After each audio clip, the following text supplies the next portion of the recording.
Madam আমার। আপনি? হ্যাঁ। আপনি কি ধরনের মানুষ? কেন ম্যাডাম? আপনি পোলিও কার্ডের জায়গায় জব করে এনেছেন? কি হয়েছে? পোলিও কার্ডের জায়গায় জব কার্ড?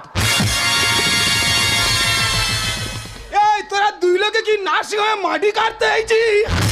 কেমন দেখুন, যত তাড়াতাড়ি পারেন পোলিও কার্ড আনার ব্যবস্থা ও করুন। ম্যাডাম নিয়ে আসবো। আর আপনার পিছনে ডেলিভারি হয়ে গেছে, হয়ে গেছে? তবে সিজার করতে হয়েছে। আর আপনার কন্যা সন্তান হয়েছে। ও ভগবান, পুরো শেষ হয়ে গেলাম রে। এ ভাড়া ভাই, ও ভাড়া ভাই কি হয়েছে? দাঁতের পাটি পড়ে নকটি ধর। আমার বাবার জীবনে শুনিনি যা দাদার বাড়ি পড়ে এসে কোনোদিন বলেন নকটি ধর। হাই, ওই সিজার হয়েছে বলে মেয়ে হয়েছে, নরমালে হলে সিও ছেলে হতো গো। ও সর্বনা যায়, এই সব গল্প বাইরে কই লোক পাগলা বলে ঢিল মারবে। এই দাদা, আপনি তো সাধ্যাপুর বেড়ে গেছে না? হ্যাঁ হ্যাঁ। আপনার দুটো সুখবর আছে। ও মা গো। আপনার প্রথম সুখবরটা হলো আপনার স্ত্রী ডেলিভারি হয়ে গেছে। আচ্ছা।